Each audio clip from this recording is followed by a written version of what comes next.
सागर शांत गहरी सोच में डूबा नजर आता।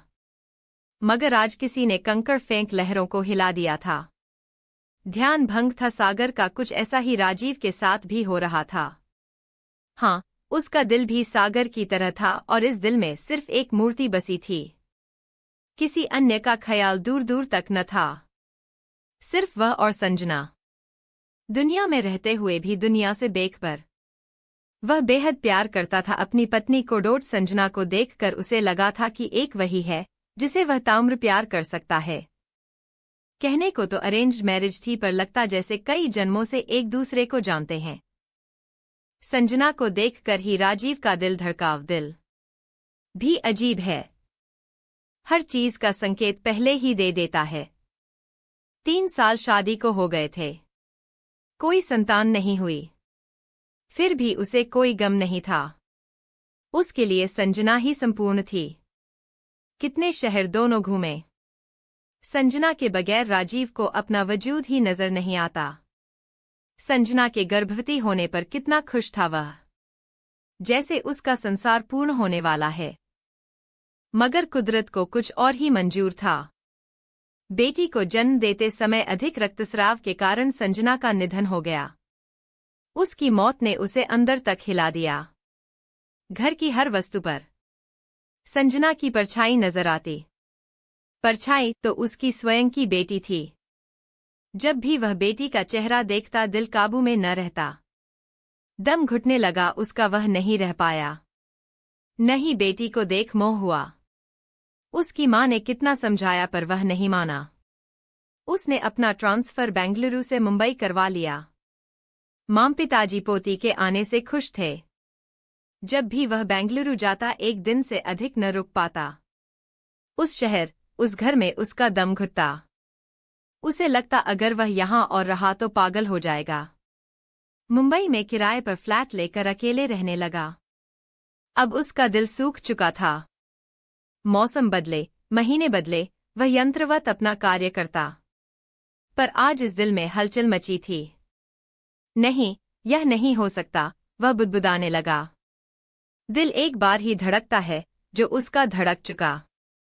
फिर आज क्यों ऐसी बेचैनी? क्या वह किसी के प्रति आकर्षित हो रहा है? नहीं, यह संजना के प्रति अन्याय होगा। पर दिल नहीं सुन रहा था। उसने स्वप्न में भी नहीं सोचा था कि कभी वह ऐसा महसूस करेगा। क्यों वह बेचैन हो रहा है? क्यों उसे चिंता हो रही है? एक पड़ोसी की दूसरे पड़ोसी की चिंता हो सकती है, यह स्वाभाविक है। इससे अधिक और कुछ नहीं। कुछ पलों के लिए झटकता, पर फिर उसका चेहरा सामने आने लगता। 6 महीने पहले राजीव के पड़ोस में एक औरत रहने आई थी। लड़की नहीं कह सकते, क्योंकि 30 के ऊपर की लग रही थी। एक फ्लोर में 2 ही फ्लैट थे। घर में नेटवर्क सही न होने के कारण वह बाहर फोन से बातें कर रहा था। पड़ोस में वह औरत अपने सामान को ठीक से रखवा रही थी। हल्की सी नजर राजीव ने डाली थी उस पर, इसके अलावा कुछ नहीं। ऑफिस जाते आते प्राय रोज ही टकरा जाते। लिफ्ट में अकेले साथ जाते हुए कभी कभी राजीव को कुछ महसूस होता। यूं तो हजारों के साथ लिफ्ट में आता जाता, पर इसके होने से कुछ आकर्षण महसूस करता। शायद अकेले होने के कारण या फिर शरीर की अपनी जरूरत होने के कारण। एक दिन लिफ्ट से निकलते वक्त उस औरत का पाँव मुड़ गया। वह गिरने ही वाली थी कि राजीव ने उसे पकड़ लिया। बाह पकड़ उसे लिफ्ट के बाहर रखी कुर्सी पर बैठा दिया। क्या हुआ? पूछते हुए उसने पाँव को हाथ लगाकर देखना चाहा, पर उस औरत ने झटके से पाँव खींच लिया। नहीं, ठीक है, थोड़ी देर में ठीक हो जाएगा, कहते हुए उसने पाँव को आगे पीछे किया। कुछ मदद चाहिए? राजीव ने पूछा। नहीं, धन्यवाद, संभाल लूंगी। राजीव भी ऑफिस के लिए निकल गया। मगर उसकी बाह पकड़ना, किसी के इतने करीब आना, उसका दिल धड़का गया। 2 से 3 दिन वह लंगड़ा कर ही चलती रही थी। अब हल्की सी मुस्कुराहट का आदान प्रदान होने लगा। कभी कभी 1 से 2 बातें भी होने लगीं। उसकी मुस्कुराहट अब राजीव के दिल में जगह बनाने लगी थी। 2 से 3 दिन से वह दिखाई नहीं दे रही थी। यही बेचैनी उसके दिल में तूफान मचा रही थी। वह अपने ही घर में चहलकदमी करने लगा। कभी दरवाजा खोलता तो कभी बंद करता। पता नहीं कौन है, क्या करती है, कुछ भी जानकारी नहीं थी। नजर आता तो सिर्फ उसका चेहरा। तभी दरवाजे की घंटी बजी।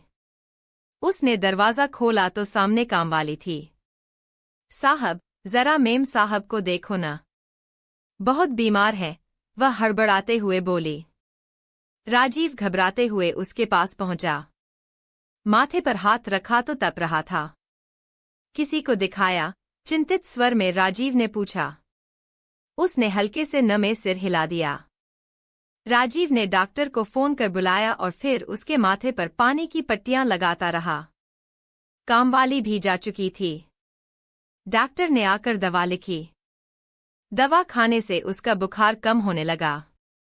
दूसरे दिन थोड़ा स्वस्थ देख राजीव ने पूछा, आपके घर से किसी को बुलाना है तो कह दीजिए, मैं कॉल कर देता हूं। उसने नमे हल्के से सिर हिलाया। कोई रिश्तेदार है यहां पर? उसने फिर नमे सिर हिलाया।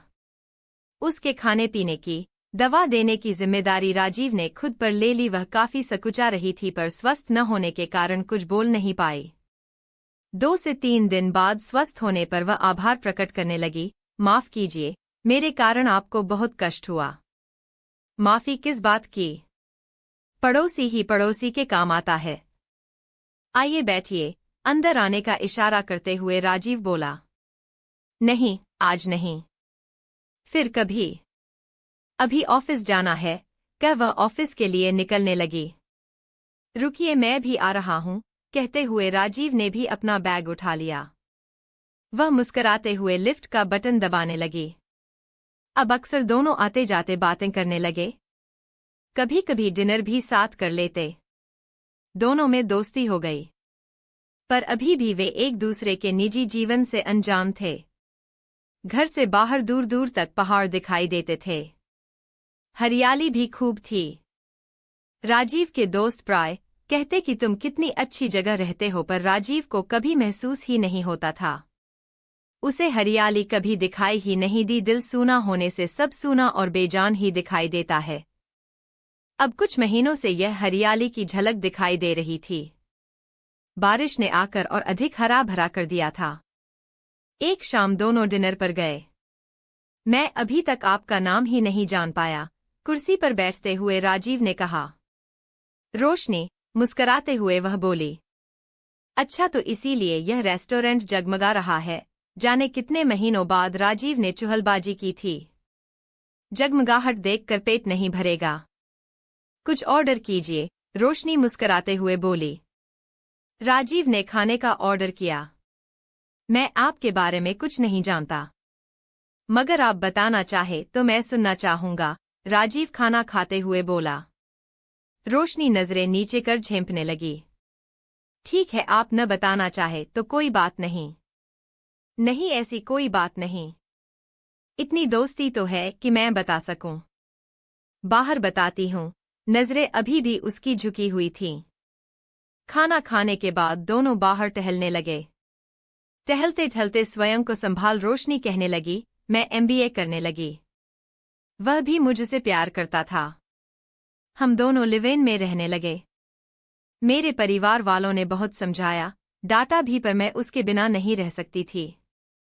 मम्मी पापा ने कहा शादी करके साथ रहो, पर मैं नहीं मानी। मुझे लगता था